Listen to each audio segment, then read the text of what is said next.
passionnés du slam, bienvenue dans votre émission préférée Voyage culturel. Comme vous le savez, c'est tous les samedis de 15h à 16h sur Rewmi TV et Rewmi FM. Donc attachez vos ceintures, nous allons faire voyager dans la culture pendant 1 heure de temps. Alors au menu, l'actualité culturelle, l'artiste slameuse Samira Fall est notre invitée. Nous allons parler de son nouveau album Poétesse. Samira Fall, bonjour. Ouais. C'est un plaisir de vous recevoir sur ce plateau. Le plaisir est pour moi. Très bien. Alors, le temps de vous laisser vous installer confortablement, nous allons attaquer tout de suite avec l'actualité culturelle. La réalisatrice franco-sénégalaise Mati Diop a remporté l'Ours d'or de la 74e Berlinale avec son documentaire Dahomey. Mati Diop, qui a représenté d'ailleurs le Sénégal, a été récompensée pour son documentaire sur la question brûlante de la restitution par les anciennes puissances coloniales d'œuvres en Afrique. Maintenant, place à notre invitée, Samira Fall. Vous êtes une artiste slameuse, très talentueuse d'ailleurs. Et aujourd'hui, on se demande déjà comment est née en vous cette passion pour le slam. Merci Awa. Je dirais que la passion d'abord pour l'écriture m'est venue très tôt. Je pense que je devais avoir 13 ans, je commençais déjà à gribouiller, à écrire des poèmes. Donc très tôt, dans le collège, au lycée, je participais à tout ce qui était concours de poésie, nouvelles, etc. Et souvent, je gagnais des prix. Ce n'est que plus tard, en 2014, que j'ai vu qu'il y existait le slam au Sénégal et que je suis allée à des soirées de slam, notamment avec le collectif Vendredi Slam, les ateliers du Carrefour Poétique. Et c'est après que j'ai commencé de plus en plus à me familiariser avec cet art oratoire. Être passionnée également. Bien sûr. Alors, ça se voit déjà à travers, bien sûr, votre expression. Mais est-ce que c'était facile pour vous d'intégrer le milieu artistique ? Je dirais que la transition a été facile et limpide parce que de la poésie au slam, il n'y a qu'un pas. Au début, quand j'écrivais des textes, ils n'étaient pas destinés à la déclamation. Mais après, avec le slam, il fallait intégrer cet aspect performance, c'est-à-dire on écrit, mais on écrit pour le dire. Et le plus que je faisais de scènes, le plus je me familiarisais avec l'art oratoire. Après, en 2017, j'ai sorti mon premier recueil de poèmes oxymoriques qui a été publié par les éditions Materia Scrita en collaboration avec Cricri International. Et en 2020, j'ai sorti mon premier projet intro sous 2 formats, format podcast et EP. Donc, c'était 5 sons qui étaient disponibles sur Internet. Et là, en 2024, je viens avec mon premier album de slam, de spoken word, et qui est disponible aussi sur un format livret plus stylo USB. On va en reparler, bien sûr, ce nouveau album, Poétesse. Mais là, on va démarrer par vos débuts. Est-ce que vous aviez, bien sûr, le soutien des parents tout au début de votre carrière ? Oui, parce qu'au début, comme que c'était de la poésie, c'était un genre littéraire, ça ne prenait pas beaucoup de temps. Et puis quand je participais au concours, c'était tout le temps avec le soutien du professeur de français à l'époque. Et quand je revenais avec les prix, le plus souvent les prix, ce sont des livres, des cahiers, des stylos. Donc ma mère était super contente. Après, quand j'ai commencé à lui parler de slam, une fois que j'ai eu le bac, je pense 2 ans après, que je commençais à aller aux soirées slam, ce n'était pas vraiment... elle trouvait que c'était une extension des études. Et quand il s'agit des études, les parents sont toujours contents. Ils sont contents. Et donc, elle a vu que la plupart du temps, je déclamais en français, même si j'ai des textes en Wolof, et que ça n'empiétait pas sur les études. Bon, elle me soutenait. Et puis, le slam renforce un peu l'intelligence de la personne. Oui, je pense que le slam, c'est l'activité extrascolaire la plus adaptée pour permettre aujourd'hui aux élèves de s'exprimer et d'écrire dans un cadre qui n'est pas conventionnel. Par exemple, nous faisons beaucoup d'activités, d'ateliers d'initiation au slam, que ce soit dans les lycées, dans les collèges, nous faisons ça dans les prisons, dans les centres culturels régionaux, nous faisons ça avec des institutions également. Donc, pour moi, c'est une activité extrascolaire et à chaque fois qu'on fait ça dans les écoles, nous travaillons avec soit les professeurs qui encadrent les CLAP des lycées, soit avec les professeurs de français. Donc, ça vient en appui. Ce n'est pas ce n'est pas une rupture, c'est toujours une continuité de ce que l'on fait. Et comment est-ce que vous arrivez à allier les deux, c'est-à-dire les études et les prestations de slam que vous faites en général? Là, j'ai fini les études, donc je suis allée jusqu'en licence 3 de communication. Après la licence 3 de communication, j'ai fait beaucoup de certifications dans le milieu culturel, en gestion d'administration culturelle, en gestion de projet, en activisme artistique. La dernière formation que j'avais faite, c'était avec le Goethe Institut en collaboration avec le GIZ, qui était la musique, son organisation, son administration et son enregistrement, MOAE. Donc là, actuellement, je pense que c'est beaucoup plus large. J'essaie d'expandre, de répandre mes activités, que ce soit avec les prestations artistiques, que ce soit le travail que je fais de sensibilisation avec les différentes ONG ici à Dakar, que ce soit aussi avec les ateliers d'initiation et les campagnes que nous faisons un peu partout au Sénégal. Alors, que signifie le slam selon vous? Le slam, c'est un mouvement, d'abord. C'est un mouvement qui vise à démocratiser, ou dirais-je vulgariser la poésie. Si on se campe dans les définitions, c'est né dans les années 80 à Chicago avec Mark Smith. Donc dans ces années-là, la poésie, elle était destinée à un public assez élitiste. Voilà, il fallait être initié, professeur de lettres, il fallait avoir un certain bagage pour être dans les salons et lire de la poésie, parler de la poésie ou même avoir accès à la poésie. Donc ce qui s'est passé dans les années 80 avec Mark Smith, il a amené la poésie dans les bars. Et c'était un texte de slam dit égale un verre offert. Et slam, bon, comme le mot slam en anglais, don't slam the door, c'est quelque chose qui te frappe à l'oreille. Donc l'idée était en 3 minutes, avec les mots, de captiver l'audience et de permettre à tout le monde de pouvoir slammer. Ce qui fait que, même dans ces temps-là, le non-slammer même n'existait pas. C'est-à-dire le médecin, l'ouvrier, même celui qui n'est pas allé à l'école peut venir pendant 3 minutes et déclamer son texte.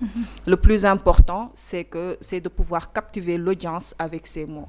Très bien. Et donc, c'est de là qu'est venu. Mais après, il y a beaucoup d'analogies qui sont faites avec certaines traditions orales qui existent ici au Sénégal ou en Afrique depuis très longtemps.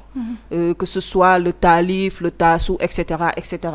Mais ce qu'on peut garder de manière générale, c'est que le slam est un mouvement qui vise à démocratiser, vulgariser la poésie urbaine. Très bien. Et ça nous amène à nous demander quelle est la différence entre le slam et la poésie?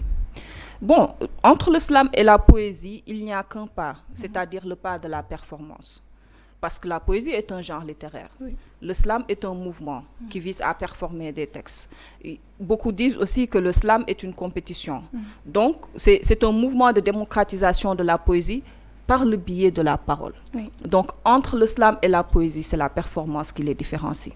Un texte de poésie est destiné à être lu dans un livre fermé. Un texte de slam, même quand tu l'écris, tu sais que ce texte-là, je dois le performer sur scène. Donc, la poésie, c'est l'écrire, le slam, c'est l'écrire et le dire. Très bien, et puis vous l'avez bien dit. Alors, en 2014, vous avez fait vos premiers pas dans le milieu du slam, et cet art oratoire qui combine d'ailleurs mots et rythme. Aujourd'hui, quel est réellement votre style particulier? Oui, moi je pense que j'ai un style un peu mix, et donc je m'inspire beaucoup du rap. Parce que je l'écoute, je suis une enfant du hip-hop. C'est pas pour rien que vous ressemblez, bien sûr, à Isma. Isma, la rappeuse. Gros big up à elle. On vous confond maintenant à Isma. Oui, par gros contre, big up il y a une à différence. Elle. Ouais. Très talentueuse. Et donc, entre le rap et puis aussi entre plusieurs traditions orales qui sont, comme je disais, qui sont déjà là. Il y a le talif, il y a le pécan, il y a beaucoup de choses. Et puis il y a la dope poétrie aussi qui vient de la Jamaïque. Donc je dirais que j'ai un style un peu mixé et qui donne du Samir Rafal. Très bien. On peut s'attendre à voir Samir Rafal rapper? Rapper. Oui. Un jour peut-être? Peut-être. Oui, on sait jamais. Parce que quand on parle d'art, on est appelé à faire tout, c'est-à-dire tous les aspects artistiques, on peut le faire à l'avenir, on ne sait jamais. Parce qu'il y en a qui quittent de A pour aller à B, donc on ne sait jamais dans la vie. Et puis moi, je crois beaucoup à la pluridisciplinarité. Tout à fait. C'est pour ça, quand on a commencé à faire les soirées SMS, moi, je me suis dit, pourquoi j'ai beaucoup d'amis qui sont dans d'autres disciplines et on se fréquente tout le temps. Oui. Pourquoi pas ne pas faire les choses ensemble? Oui. Et on a commencé à faire des soirées SMS où il y a des installations en papier, où il y a du graffiti, où il y a de la musique, où il y a du rap, où il y a du slam. Et ce sont des soirées ouvertes avec open mic, où il y a des invités qui viennent et où moi aussi je fais du spoken word, live band et je teste, tu vois, tous mes morceaux. Alors, parce qu'il y a pas mal d'invités que j'ai reçus ici qui sont des artistes chanteurs qui veulent devenir des artistes plasticiens, par exemple, pour vous dire que tout est possible en matière d'art. Alors, originaire de la vieille ville de Rufisque, c'est bien ça.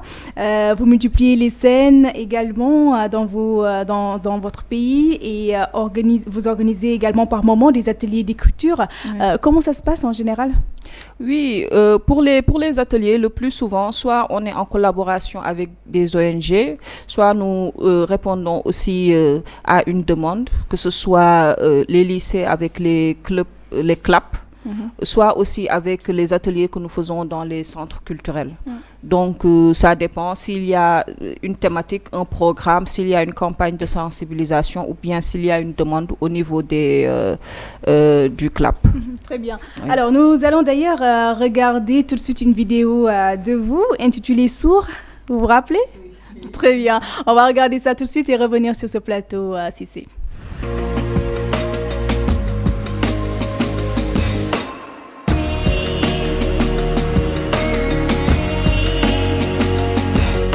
Elle s'en est allée après sa sœur, fuguant les cris et les pleurs, quittant ses oreilles lâches, lui s'en est allé vers de plus vertes contrées.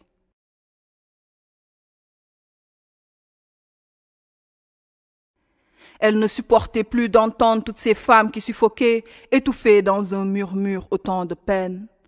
Si la violence était un son, il serait le cri furtif de cette petite fille qu'on a forcée au jeu des grandes personnes dont elle ne connaissait aucune règle. Elle n'a même pas encore commencé à voir ces règles qu'elle processe déjà la douleur du sang. Si la violence était un son, il serait son cri furtif suivi de son silence assourdissant. S'il était une voix, il serait celle de toutes ces femmes qu'on n'écoute pas, qu'on n'entend pas, qu'on ne croit pas. Il n'y a pas de victime ici-bas, il y a la victime parfaite, celle dont l'apparence et la classe sociale ne suscitent aucun doute. Il ne fait pas bon d'être femme pauvre et en quête de liberté, de ne rentrer dans aucune des cases des dictats de la beauté du lambda sénégalais. Dans cette société sourde aux signaux de détresse, elle s'en est allée accompagner la défunte dans son lit de terre. Après que son jadis bien-aimé ait labouré son corps en y plantant des graines de bleu arrosées à la source d'injure, il a cueilli avec la paume de sa main le souffle de vie de sa femme. Les voisins ont entendu les cris, ils en étaient habitués et ont préféré augmenter le volume de leur télé. Que voulez-vous? Lui s'en est donc allé. Après que sa sœur Vision ait foutu le camp, fuguant les cris et les pleurs, quittant ses oreilles lâches, elle s'en est allée vers de plus vertes contrées.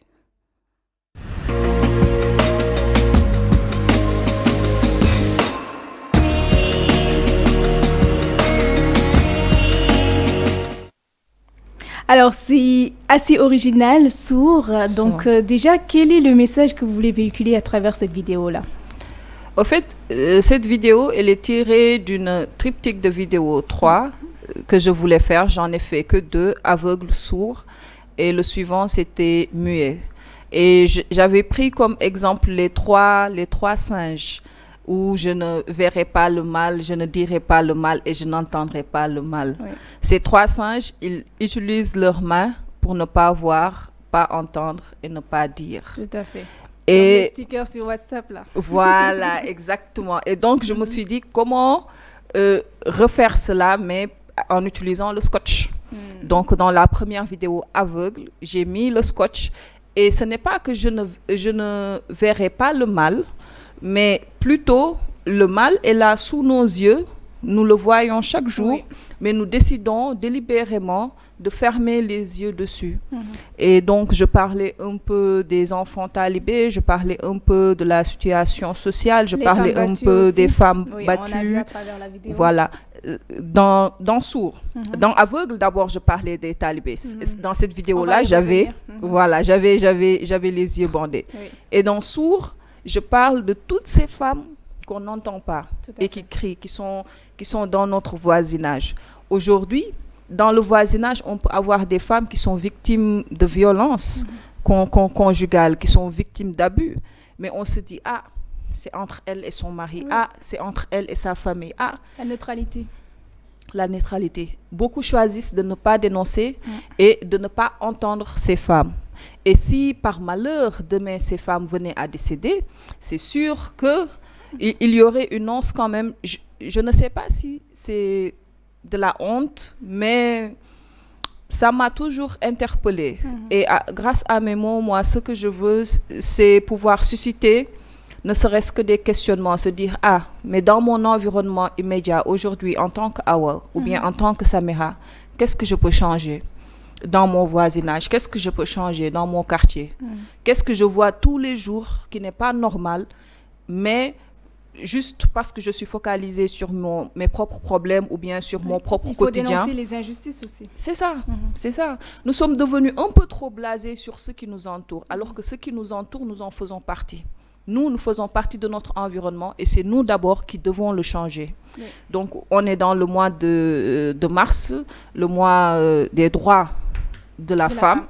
Je pense qu'il y a beaucoup de choses à faire ici au Sénégal pour qu'on puisse améliorer notre condition. Tout à fait. Et malheureusement, on parle de valeurs socioculturelles, entre autres. Je pense qu'aujourd'hui, on est au XXIe siècle, tout cela, on devrait pouvoir avancer. Bien sûr, et je pense que même, il y a beaucoup de choses qui sont en train d'être changées à d'autres niveaux, que ce soit au niveau des lois et tout. Mais nous, en tant que personnes, qu'est-ce que nous pouvons changer dans notre quotidien? Tout à fait. Ne serait-ce que parler à la personne dont toi, tu es sûr qu'elle est victime. Parce que le matin, vous allez ensemble à la boutique, tu la vois couverte de bleu, tu sais. Tu as entendu ces cris hier soir, mais tu n'es même pas parti essayer de la sauver. Donc, c'est culturel, mais je pense qu'il y a des efforts à faire à ce niveau-là. Et aujourd'hui, qu'est-ce qui vous inspire quand vous écrivez vos textes? Ce qui m'inspire d'abord, c'est mon environnement immédiat. C'est tout ce qui m'entoure. Toutes ces images que je vois au quotidien et que j'essaie de versifier. Et comme j'ai dit tout à l'heure, moi, mon but, c'est de pouvoir susciter des questionnements. Une fois qu'on a écouté mon texte, on se dit, ah, waouh, est-ce que moi aussi, je ne suis pas passée devant cette situation et que je me suis tue? Donc, c'est de pouvoir versifier toutes ces images banales ou pas du quotidien, pouvoir mettre des mots poétiques sur toutes ces images qui se passent mais que nous ne voyons pas et pouvoir effectivement susciter des questions. Mais selon vous, est-ce que la société sénégalaise également connaît réellement la valeur du slam? Je pense que c'est en train d'évoluer petit à petit.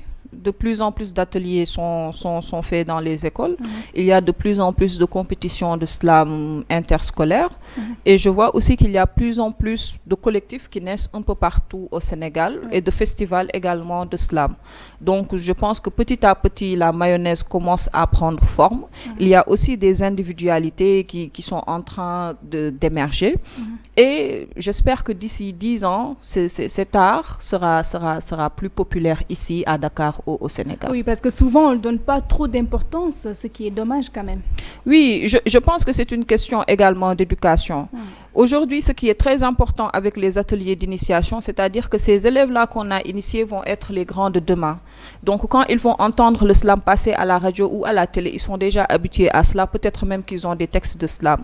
Donc, c'est très important pour que les plus petits déjà sachent c'est quoi le slam, que le slam soit plus représentatif, qu'il y ait plus de représentation du slam, des slameurs et slameuses à la télé, et puis qu'il y ait plus d'individualité qui émerge, qu'il y ait des slameurs et slameuses stars qui font des clips et voilà. Alors, vous parlez tout à l'heure d'aveugle, c'est ce qu'on va tout de suite regarder. C'est parti, Vieux Cissé.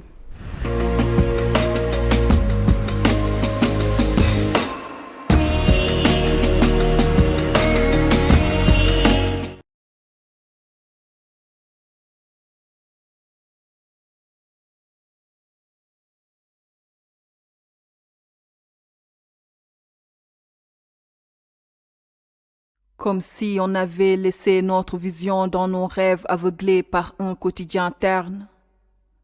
Comme si l'espoir s'était enfui avec la brillance de nos pupilles en traçant des rides et des cernes. Sur le sentier de notre épiderme facial, sommes-nous en bon terme avec la vie? Telle est la question. Sommes-nous devenus des cadavres aveugles, avides, ambulants qui répètent incessamment la même mécanique? Pourquoi ce qui nous entoure ne nous interpelle plus? L'innocence et la naïveté qui déambulent en haillons pieds nus dans la rue ne choquent plus. Certains du bout des lèvres diront « Dieu n'est pas petit et l'homme n'est pas grand, c'est depuis tout petit que l'enfant doit apprendre que la vie n'est pas une maison dans laquelle on grandit. » Wow. Comment oses-tu me dire cela au volant de ta grosse caisse polluante? Qu'est-ce qui est plus important, l'environnement ou un semblant de statut? La poubelle de l'Occident devenue ici précieux joyau, des gens joyeux de marcher sur leurs crachats, des trottoirs et des routes reflets d'esprit sale, et pourtant c'est visible partout que le feu des frustrations brûle lentement notre pays, pendant que certains restent des assidus disciples du marquis de Sade. Tout tourne autour de l'entrejambe. Comment le développer? Comment la resserrer? Comment plus durer? Comment tout le temps mouiller? Partout, de nouveaux agrégés du sexe nous proposent des solutions miracles. Mais tous ces enfants qui sont nôtres sont aussi notre miroir. Ils répètent chacun de nos mouvements et de nos erreurs avec une ardeur et une fougue propres à leur âge. Avec très tôt cette rage de prendre l'ascenseur social coûte que coûte, quitter le rang des victimes et rejoindre celui de l'accusé, le plus important, ce n'est pas ce qu'on a, mais ce qu'on montre. Le pouvoir de l'apparence et de l'appartenance. Mourir victime ou devenir accusé. Beaucoup grandissent avec l'idée de cette dualité et ce n'est pas de leur faute si la place du juste n'a aucune visibilité, encore moins dans nos programmes télévisés. Le feu des frustrations brûle petit à petit le pays. Tous ces grains de riz en train de cuire dans la cocotte minute teranga.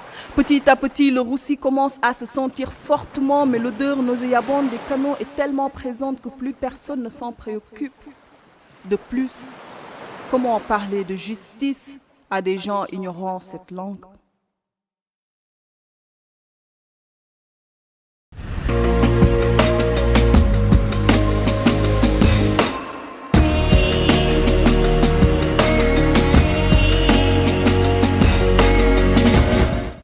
Alors, comme pour dire que la vision est capitale dans la société en général, comment est-ce que vous avez vécu ces moments-là? Oui, je pense que c'est très important et puis c'est un défi perpétuel. C'est-à-dire que chaque jour, on doit rester alerte à ce qui nous entoure, comme je viens de le dire. Et donc, actuellement, on est dans un climat social un peu tendu. Oui. C'est-à-dire que ce n'est pas facile, même avec ses propres problèmes, ses politiques. Donc, avec ses propres problèmes, ses propres défis, mais il faut tout le temps rester alerte à ce qui nous entoure. Oui. Et comment s'est passé le tournage de cette vidéo-là? Ce qui est encore plus drôle, c'est que le tournage, on a eu les images qui reflétaient carrément le texte. Parce que le défi avec le tournage, c'est que j'ai réellement les yeux scotchés, je ne vois pas. Je me demande bien comment est-ce que vous avez pu faire. Donc, on cherchait les voies les plus dégagées possibles, donc pour que je puisse marcher droit. Et donc, j'avais de petites appréhensions en me disant, bon, marcher les yeux bandés au milieu de Dakar, comment ça va se passer? Donc, je m'attendais à plus de réactions des gens, de réactions négatives. Mais je me suis rendu compte que les gens se posaient des questions, mais retournaient à ce qu'ils faisaient très rapidement. Oui. Genre, comme vous pouvez le voir dans la vidéo, ils se retournent, regardent, continuent. Ou sinon, ils marchent avec moi. Et la seule qui a fait une réaction, c'est une petite mendiante que j'ai trouvée sur le canal, qui m'a suivie. Elle m'a suivi presque 5 minutes, parce que la vidéo, on a fait un condensé. Et c'est pour ça, quand elle me suivait, on a pris cette partie et on a parlé, c'était le moment où je parlais de la jeunesse et où c'est important de faire attention à nos actes parce que tout ce que nous faisons, les enfants le reproduisent. Et elle reproduisait ce que je faisais sans me connaître. Elle marchait derrière moi et elle me suivait. Et puis, elle a laissé toutes ses activités pour me suivre, pour voir ce que je faisais. Et donc là, bon, on a bien sûr flouté toutes les images des mineurs, que ce soit les enfants talibés, les mendiants qu'on a trouvés sur la route. Et pour moi, ça illustrait tout. C'est-à-dire, nous devons aussi faire attention à ce que nous faisons. Parce qu'on est, on est dans une société où de plus en plus, on fait preuve d'indiscipline, de laxisme, et on le montre comme un trophée. Et on devrait faire attention parce que les jeunes, ils répètent ce que nous faisons, Tout à fait. mais fois 100, avec plus de fougue, avec plus d'ardeur et avec beaucoup plus de maîtrise. Alors, il faut un esprit créatif vraiment pour pouvoir faire ces genres de choses, créer et avoir de l'influence surtout. Oui. Bon, moi je pense que c'est un peu pour ça qu'on est là. Je prends ça comme une mission de vie, une façon de vivre au quotidien. J'essaie moi-même de faire ce que je dis, ce qui n'est pas tout le temps facile, qui est un défi au quotidien. Mais le plus important, comme je l'ai dit tout à l'heure, c'est de susciter des interrogations.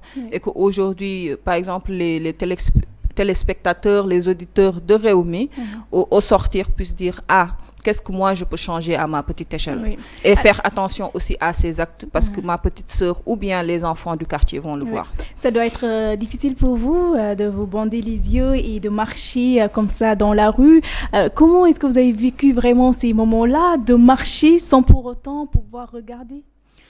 Oui, c'était très compliqué. Donc on s'est arrangé avec l'équipe de tournage qu'il y ait au moins... Bon, il y a quelqu'un qui vous guidait peut-être? Mais même s'il me guide, je ne le vois pas.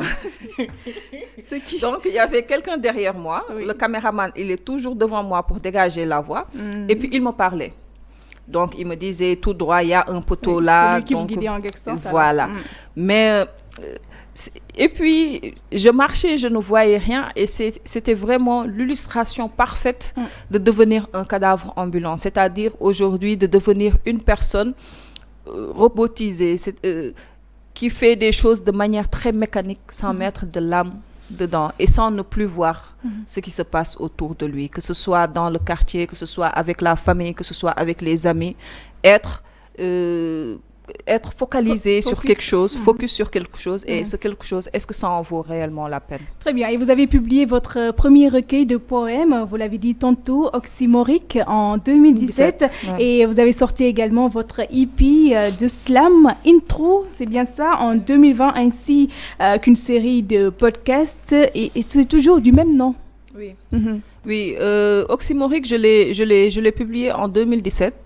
Et pourquoi oxymorique? Parce que l'oxymore, c'est une figure de style que j'aime beaucoup, que j'affectionne et que j'utilise beaucoup. Parce que pour moi, c'est toujours le yin et le yang. C'est pas totalement noir, c'est pas totalement blanc.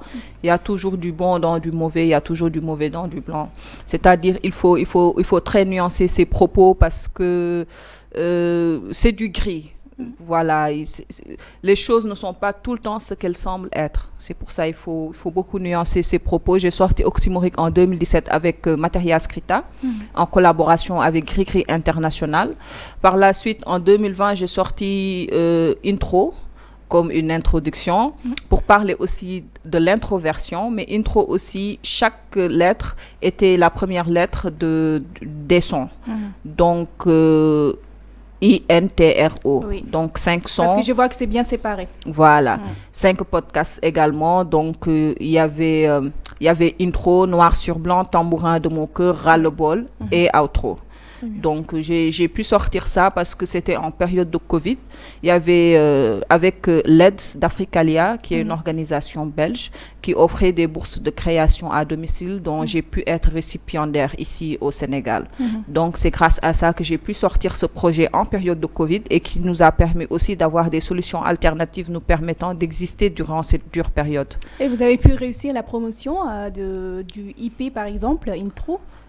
avec le IP Intro, on a essayé de faire le tour des médias et de certaines organisations culturelles, mais il n'y a pas eu de spectacle d'intro parce que c'était une période assez difficile. Oui. Mais au moins, ça nous a permis, avec la bourse de création à domicile, qu'il n'y ait pas de perte. C'est-à-dire, on devait produire quelque chose pour continuer à exister dans cette période-là et ne pas être dans une situation de vulnérabilité. Très bien. Et vous êtes diplômé en communication, c'est bien ça. Et ça se voit d'ailleurs, vu que vous vous exprimez en tout cas très bien. Merci. Et en management culturel également, ainsi qu'en activisme artistique, c'est bien ça. Et vous dirigez la structure Slamira. Alors, Slamira, vous pouvez nous en parler un peu de cette structure? Oui, parce qu'à un certain moment, je me suis dit qu'il fallait que je me formalise avec les différents appels à candidature et toutes les activités annexes qu'on fait dans le slam, que ce soit les ateliers, les campagnes de sensibilisation, tout ça, et puis avec l'événementiel aussi, l'organisation de soirées. Et c'est pour ça qu'il y a eu Slamira, qui est une organisation culturelle et qui chapeaute, on va dire, toutes mes activités et qui me permet également de pouvoir, avec les documents de Slamira, répondre à tous les appels professionnels et aujourd'hui dérouler mes activités sur une période d'1 an ou 2 ans. Alors, cette structure a un siège peut-être? Son siège est à la Médina. D'accord. Oui. Et comment ça se passe? Est-ce qu'il y a des membres qui viennent intégrer? Non, c'est une entreprise. C'est une entreprise personnelle. D'accord. Donc, je suis la directrice. C'est pas une association. C'est une entreprise personnelle à but lucratif. Elle chapeaute toutes mes activités lucratives. Très bien. Alors, on dirait quelqu'un qui aime vraiment l'argent, hein. Alors, donc, l'organisation, en tout cas, de cette structure-là, tout se passe bien à votre niveau? Oui, ça va. Ça va. Actuellement, on aurait dû faire un spectacle pour la sortie de l'album. Malheureusement, ça n'a pas pu être fait parce que la sortie de l'album était prévue le 9 février 2024. C'est tombé avec les manifestations politiques. On a dû repousser cette date. Donc, pour ce début d'année-là, ça a été notre plus grand, on va dire, challenge. Je vais pas parler de soucis, je vais parler de challenge parce que c'est un cas de force majeure. Aujourd'hui, travailler sur un projet pendant plus de 2 à 3 ans, devoir faire la sortie, le spectacle son et lumière avec tout ce que ça comporte comme frais, le repousser, c'est un challenge, mais on s'adapte. Et puis, je pense qu'aujourd'hui, nous faisons partie de cette société, de cette population. Nous devons faire face à toutes les répercussions sociale et politique. Donc, je pense qu'on va reporter ça à une période beaucoup plus adaptée. Et puis, on va offrir à notre public, à nos fans, à ceux qui ont envie de découvrir le slam, un spectacle son et lumière, Poétesse Show. Très bien. Et on va d'ailleurs rester sur ce nouveau album Poétesse. Donc, déjà, comment vous êtes venu l'idée de mettre en place cet album-là, Poétesse? Poétesse, c'était après intro, parce que intro, c'était une introduction à quelque chose. Mais je me disais que là, il faut que je sorte mon album. J'ai changé plusieurs fois de nom et je me suis dit, ce qui me représente le mieux, c'est ce que je fais. Je fais de la poésie, je suis une poétesse. On appelle souvent poétesse. Mais poétesse aussi, c'est pour poser la question. Parce que dans le titre éponyme, je dis poète-est. C'est-à-dire être poète, est-ce possible? Est-ce utile? Est-ce que cela existe-t-il? Parce que on dit même que poétesse, ce n'est pas du français. Que poète, c'est pour l'homme et la femme. Une femme poète. Donc, c'est aussi de voir ce mot-là, comment je l'utilise à ma faveur, tu vois, en ma faveur. Ce n'est pas une interjection, je ne le prends pas de manière péjorative, je le prends comme une interrogation que je pose aux gens. Donc, poétesse, c'est ça, ce sont des messages engagés, c'est une réflexion sociétale sur tout ce qui m'entoure, et ce sont 12 titres où j'ai pu parler de mon environnement immédiat. J'ai pu parler de mort, j'ai pu parler de sororité, j'ai pu parler d'empowerment, j'ai pu parler aussi la réflexion sociétale, j'ai parlé d'amitié, de polygamie, j'ai parlé aussi de sound system, j'ai parlé de la jeunesse, de la déperdition, j'ai parlé aussi dans Soda de la charge mentale. Donc il y a beaucoup de différentes thématiques qui me sont familières, auxquelles je suis confrontée et que j'ai eu envie de développer autour de Poétesse. Et ces 12 titres avec 3 collaborations. Le premier avec Alissa Sander, qui est une chanteuse de bossa nova brésilienne. On a collaboré dans ses voix. J'ai collaboré aussi avec mes collègues slameuses, avec Moaya Joie et Hadja dans Elle Poésie. Et je les remercie aussi parce qu'elles ont apporté une touche vraiment magnifique à ce projet. Et aussi avec un de mes amis qui est un mentor du slam au Ghana.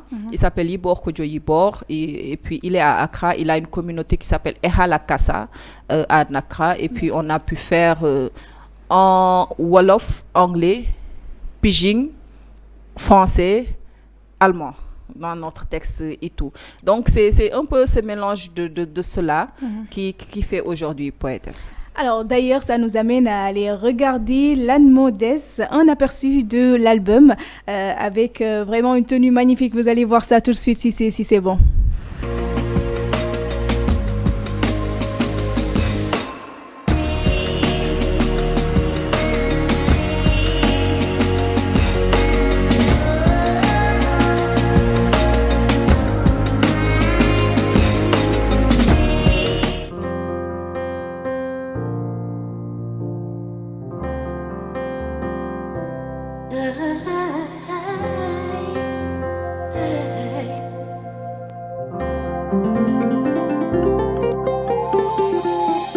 Allo noo def foo nekk namm naa la lool def naa la nekk lal si sa xol saay su nekk léeg-léeg ma xool say naataal xol féex rangoñ tuuru sa tur fees fepp ful ci samay gët ma yuuxu xam ne lii yàlla rekk ko mën lenn du sax dinañ lekk sa sarax sax yi sax dinañ la lekk dinañ dox ku nekk jël ay yoon yu wuute bidéew yi dinañ jooy lëndëm wéetal baxa bi ñu timis dina miis xol yi tiis ba ci siis xool àdduna ji wéet seete duñu gis li feesal gët te taal ay peram wurus doon na përëm sëgëm jamono bi la ni ci tegoon ban lan moo des lu dul selaw ngelaw picc yi suñu noppee sap lan moo des lu dul bëndaxu gàncax su géej gi feree lan moo des bu wax gàddoo ay tànkam fàq ne mes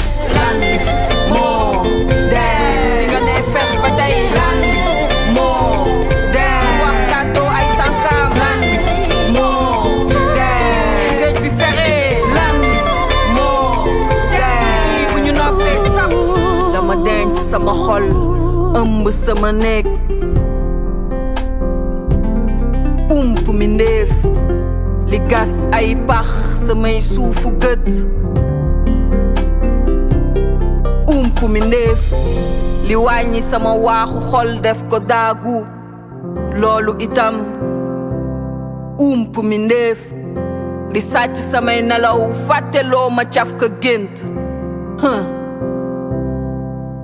mi ndéef wax leen ma lan moo des. Un seul être vous manque et votre univers est dépeuplé.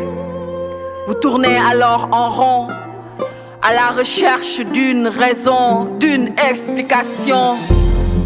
Lan Modeste bu lépp ne selaw. Dites-moi, que reste-t-il donc? Lan Modeste.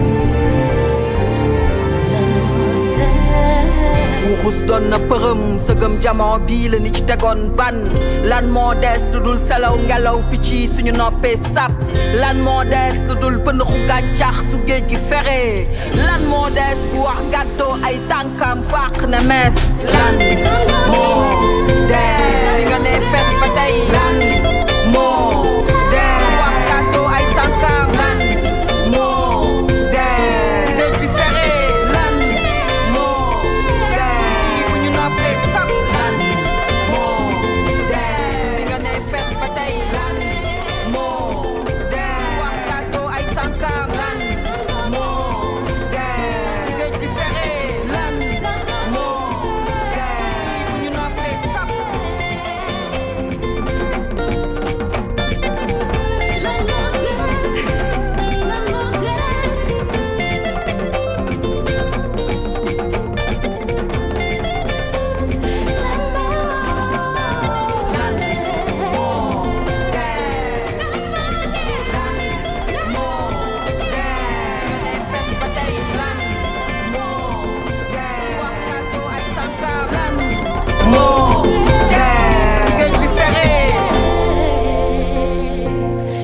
ñu noppee sap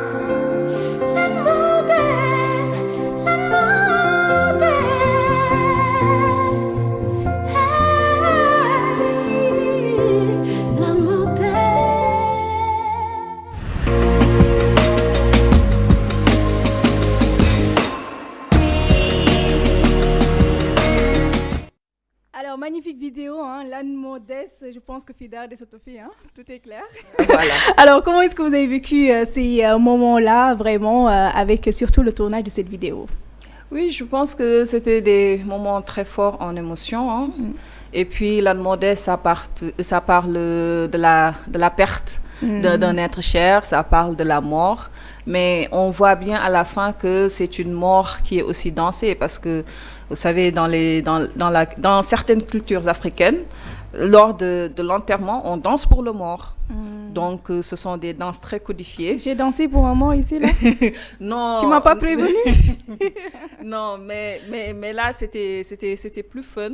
Très Et c'était bien. aussi une manière de... Oui, parce que c'est un peu rythmique quand même. Voilà. Et c'est une manière aussi de... C'est comme tout à l'heure, quand je parle de yin et de yang, la mort aussi, quand quelque chose s'arrête, c'est le début d'une autre chose. Oui. Et donc, j'ai commencé assez slow et j'ai fini un peu sur du sabar. Et c'était très, très, très Oui. bien. Ouais. Et puis, c'est le sabar là qui m'a fait bouger un peu. J'ai vu. Très bien. Et le plus de 12 titres disponibles depuis le 9 février 2024. Vous avez pu faire la promotion d'ailleurs que vous êtes en train de faire actuellement. Ouais. Actuellement, je suis en train de faire le tour des radios, des télés pour parler un peu. Je fais aussi de petites lectures collectives avec un petit comité. Et voilà, j'essaie de parler du projet en attendant qu'on puisse faire le spectacle et commencer les tournées. Et concernant ces spectacles-là, à quand est-ce qu'on peut s'attendre d'avoir des spectacles sur ce nouveau album, Poétesse? Là, je pense que je ne vais pas être en mesure de donner une date fixe parce que Alors, pour le moment... Rewmi TV a toujours l'exclusivité. Hein. Non, mais en fait, nous dépendons du calendrier politique actuel. Donc, avec ce contexte, on ne veut pas prendre de risques pour programmer. La planification actuellement est très difficile pour tous ceux qui sont dans le milieu de la culture. Et donc, on est obligé d'attendre de voir comment est-ce que les événements évoluent pour pouvoir aujourd'hui fixer notre événement. Oui, parce que la crise politique impacte également sur tous les secteurs, notamment la culture, malheureusement. La culture, l'événementiel, nous sommes tous bloqués. Donc, on est obligé de savoir comment est-ce que les choses vont évoluer avant de pouvoir annoncer une date. Très bien. 12 textes, 12 messages, 12 sons, 12 illustrations graphiques. Quel est le message réellement que vous voulez véhiculer à travers cet album en entier? C'est un message d'espoir. Et c'est comme le phénix aussi qui renaît de ses cendres. C'est-à-dire, quelles que soient les difficultés auxquelles tu dois faire face, quel que soit le parcours que tu as, il est important aujourd'hui d'aller au-delà de ça. C'est aussi un message de résilience, de pouvoir aujourd'hui sauter sur ces problèmes comme un trampoline pour aller à l'étape suivante. Et aussi, c'est un message pour montrer que c'est possible de le faire. Aujourd'hui, c'est possible de le faire. Donc, il faut savoir faire preuve de courage, de persévérance. Et aussi, c'est un message, en tout cas, pour tous ceux qui aiment la poésie, tous ceux qui aiment le slam. Et les 12 morceaux sont là, les thématiques sont différentes, mais je pense que en global, c'est un message d'espoir. Un message d'espoir où également vous avez eu à faire des featuring avec d'autres artistes. Oui, avec Alissa, dans ses voix, elle a fait tout ce qui était chant. Comme je disais tout à l'heure, c'est une chanteuse de bossa nova qui est brésilienne. Et on a collaboré dans ses voix qui parlent un peu de liberté. Ça parle aussi de recherche. Ça parle aussi de quand on est perdu dans un chemin et qu'on se cherche soi-même. C'est la quête aujourd'hui d'identité. Donc, c'est de ça dont parlent ces voix. Dans Elle, Poésie, elle comme les ailes de l'oiseau, que j'ai fait avec Moaya Joua et Hadja, c'était pour parler comment la poésie nous permet de nous envoler dans d'autres contrées, nous permet de sortir aujourd'hui d'un carcan, d'une condition, nous permet d'échapper à notre quotidien. Et donc, elles ont parlé chacune de leur rapport à la poésie et c'est un featuring que j'adore. Et on voit une très belle coiffure, ce qui montre la femme de culture que vous êtes. Oui, on a fait la coiffure. Je remercie Syrah, Syrah d'Infini Makeup qui a fait la coiffure et le make-up. Et on a fait ça avec la laine et le fil. Et c'était un peu on voulait mettre une montagne sur ma tête. C'est presque le cas. Et cette montagne symbolise réellement qu'aujourd'hui, les grandes douleurs sont muettes et que chaque personne porte sur sa tête le poids de son parcours, de ses traumatismes, de ses combats, de ses échecs, et ce n'est pas visible à l'œil nu. Donc c'est ça qu'on a essayé de montrer, que ce soit visible et qu'aujourd'hui on peut passer au-delà de ça pour évoluer. Très bien. Et vous pouvez me faire une petite prestation de slam en a cappella pour nos téléspectateurs et téléspectatrices qui nous regardent? Bien sûr. Bon, est-ce que je ne vais pas faire amalgame? D'accord. Mais si je fais amalgame, il faudra m'aider. Alors là, voilà, c'est simple. Je m'y attendais pas. C'est simple. Donc, quand je dis et, vous dites amalgame. Amalgame. C'est voilà. simple. Et. J'ai pas besoin de lancer une note parce que j'ai une voix vraiment. Pas laisse du tout. tomber. D'accord. Amalgame. Et. Amalgame. Très simple. Voilà. Très bien. Très bien. Très bien. Donc. Je m'en tiens à là. Amalgame, tout simplement. J'ajoute absolument rien du tout. Qui? Amalgame. Amalgame. On va faire amalgame. D'accord. Quand je dis et, amalgame. D'accord. Voilà. Très bien. Ça marche. Super. On y va. Qui a dit que les liens du sang étaient sacrés? N'a-t-il pas vu toutes ces familles qui entre elles se maraboutaient? Qui a dit que l'argent ne pouvait pas tout acheter? C'est sûr que celui qui a dit ça n'était pas sénégalais. Si l'amour n'a pas de prix, dites-moi qui fixe le montant de la dot. Si l'humain n'a qu'un seul cœur, comment peut-il signer polygamie? Si le mariage n'est pas une fin, pourquoi ils veulent se caser par tous les moyens? Si la couleur de peau ne compte pas, pourquoi les Sénégalais se dépigmenteraient? Alors, qu'est-ce que l'amitié? Où est Sankara? Où est Compaoré? Si l'union fait la force, pourquoi le troupeau de moutons fuit face au lion? Si le chien aboie, la caravane passe. Pourquoi les gens ont peur qu'on parle d'eux? Pourquoi les gens ont peur du mauvais œil? Pourquoi les gens ont peur des gens, pas de Dieu? Si derrière toute réussite, toi, tu penses de possible qu'un parachutage, viens emprunter le chemin de ma vie avec les chaussures de mon âge. Si tu passes le cap de l'enfance, l'adolescence, tu sauras que je viens de loin et que dans cette guerre, une petite victoire cache des milliers et des milliers d'échecs parce qu'on vient de très, très, très loin. Très, très, très loin. Un enfant qui réussit devient l'enfant de tout le monde. Un enfant qui échoue reste l'enfant de sa mère. Amalgame.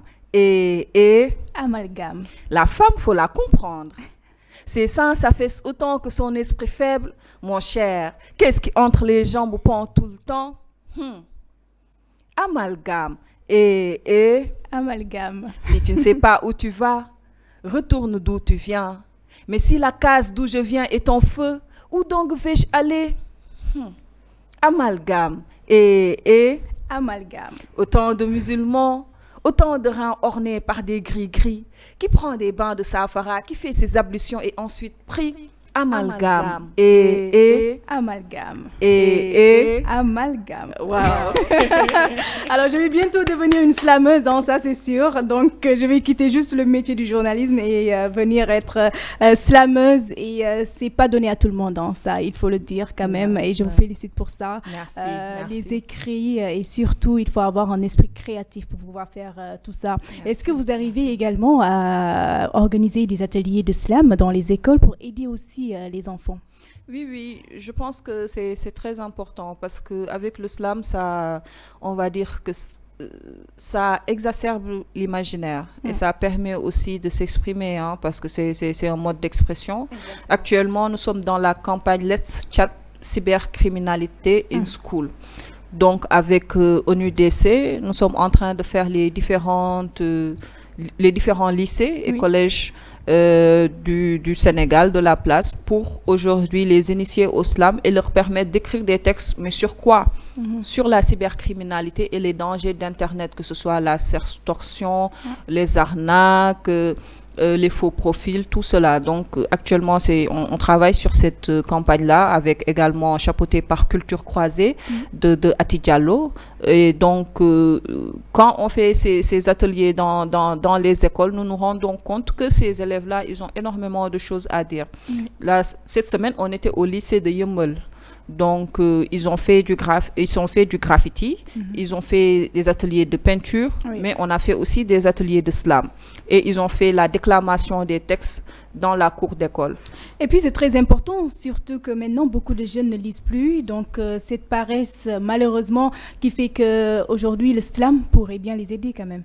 Exactement, parce que pour écrire, il faut beaucoup lire. Oui. Yambo Oulagem disait que l'écriture n'est que le vomissement de trop de lecture. Tout à fait. Donc c'est très important. Quand on se rend compte également, Awa, qu'actuellement dans certaines écoles, il n'y a plus la bibliothèque. Moi, je me souviens à mon temps, il y avait aussi la bibliothèque où tu pouvais aller prendre le livre. Oui. Pas trop cher d'ailleurs. Pas trop cher.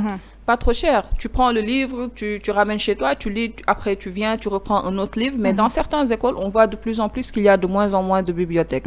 Donc, il est important pour ces élèves-là qu'ils puissent lire. Et c'est pour ça également que l'album, je ne l'ai pas seulement sorti en format audio, parce que pour moi, ce que je fais, le message a une place très importante dedans. On va parler de cette clé USB également, très originale. Oui. Oui, le stylo USB, plus le livret. Tout à fait. Oui. Alors, comment ça vous est venu l'idée de créer cela? En quelque sorte, une innovation aussi. Oui, je pense que c'est dans la continuité de poétesse. Donc, la poétesse, qu'est-ce qu'elle fait? Elle écrit. Donc, j'ai voulu rester dans cela et voir avec le stylo comment est-ce que je pouvais utiliser ça comme stylo USB pour distribuer l'album. Et c'est aussi un message à toutes les personnes qui le prennent d'écrire. Parce que le stylo sert à écrire et qu'il garde ça. Donc le livret illustré aussi peut servir de support pour les ateliers, permettre aussi aux élèves d'avoir les textes, de les lire, de les comprendre et avec les illustrations aussi rester dans la thématique. Oui, alors c'est assez original en tout cas. Ça va nous permettre non seulement d'écrire mais en même temps écouter. Et aujourd'hui, on est quand même dans un monde digital et donc c'est tout à fait normal. Mais la question que je me pose, c'est quelles sont les difficultés souvent que vous rencontrez sur le terrain lors de vos prestations de slam? Lors des prestations de slam, les difficultés... Waouh, quelle question! Parce que souvent, ça arrive dans tous les domaines, non? Oui, je pense que la plus grande difficulté peut-être auquel j'ai à faire face, c'est d'être devant un public qui ne connaît pas le slam. Donc, en plus de faire du slam et aujourd'hui d'essayer de développer ma carrière, je dois aussi faire connaître ce que je fais. C'est-à-dire, une chanteuse vient chanter, tout le monde sait qu'elle est venue pour chanter. Quand on dit que c'est une slameuse qui vient, le défi premier, c'est pas que je puisse me mettre en valeur, mais que au sortir de cela, la personne puisse dire c'est ça le slam. Et donc, je pense que ça, je ne vais pas dire que c'est un problème, mais c'est un challenge auquel je fais face au quotidien. Alors ça, je confirme parce que moi-même qui vous parle, je ne connaissais pas le slam jusqu'au jour où j'assistais à une grande cérémonie où il y avait un de vos confrères, il s'appelait Minus. Je ne sais pas si vous le connaissez. Minus. Alors moi, j'ai trop apprécié la prestation qu'il a eu à faire et depuis là, j'ai aimé le slam et ce n'est pas pour rien que je vous ai invité. Bravo encore une fois. Merci. Surtout pour ce que vous faites. Mais on parle également du statut de l'artiste. Vous êtes une artiste après tout et jusque-là, l'applicabilité, ça tarde toujours, même si ça a été voté à l'Assemblée nationale depuis 2020. Et en tant qu'artiste, vous avez besoin d'un statut. Exactement. Et je pense qu'il y a eu beaucoup de personnes qui ont travaillé sur le statut. Nous remercions aussi l'AMS, la SODAV. Et je pense qu'il faut continuer dans cette lancée-là parce qu'aujourd'hui, il est important que les artistes sortent de cette idée de vulnérabilité, donc qui fait que un ou une artiste à la retraite doivent aller faire la quête parce qu'elle est malade, ci ou ça. Donc avec le statut de l'artiste, avec aussi la CMU, la couverture maladie, je pense que tout cela, ce sont des choses qui doivent être efficientes. Pour qu'elles puissent être efficientes, il faut que tous les acteurs mettent la main à la pâte, mais également qu'il puisse y avoir l'accompagnement de l'État. Très bien. Et d'ailleurs, ça m'amène à vous demander, est-ce que vous aviez le soutien du ministère de la Culture, d'autant plus que vous avez une structure pour vous-même et qui est là d'ailleurs pour les artistes? Oui, effectivement, pour la sortie de Poétesse, j'ai bénéficié du FDCU et cela le Fonds de développement des cultures urbaines, oui. Ce qui m'a permis de pouvoir supporter certains coûts liés à la production de l'album. Et voilà, je les remercie pour ça. Et aussi, la sortie qui a été reportée était sous le haut parrainage du secrétaire général du ministère de la Culture, M. Habib Lewanyai. Très bien. Et bien sûr, aujourd'hui, vous avez peut-être des projets, parce qu'on est pratiquement à la fin de l'émission, malheureusement. On va un peu parler. Vite, hein? Oui, on va un peu parler des projets de Samira Fall. Oui, bon, actuellement, le projet majeur, ce serait le spectacle de Poétesse, qui est suivi par une tournée dans les régions du Sénégal. Donc, tournée d'initiation au slam, suivi de concerts de l'album. Donc, tout cela va dépendre du climat politique et j'espère qu'on pourra revenir avec des dates. Et au sortir de cela, il y a aussi des tournées internationales qui sont en train d'être organisées. Très bien. En tout cas, merci Samira Fall d'avoir accepté d'être notre invitée malgré vos engagements. Vous avez tenu à être là. Merci surtout pour votre disponibilité. Merci à toi, Awa. Et puis, je vois que maintenant, tu vas devenir une slameuse, journaliste slameuse. Alors, peut-être même que je vais quitter le journalisme et je vais devenir slameuse. Quoi qu'il en soit, c'est toujours une continuité. Hein, oui, et ça renforce juste la connaissance et c'est très important. En tout cas, merci beaucoup. Merci. Et voilà, chers passionnés du slam, c'est la fin de votre émission. Merci de l'avoir suivi. Merci à toute l'équipe de la régie, Vieux Cissé, mais également à Penda Faye pour le maquillage, à Madignan pour la coordination. Je vous donne rendez-vous samedi prochain pour faire vivre une nouvelle aventure culturelle et c'est toujours sur Rewmi TV et Rewmi FM.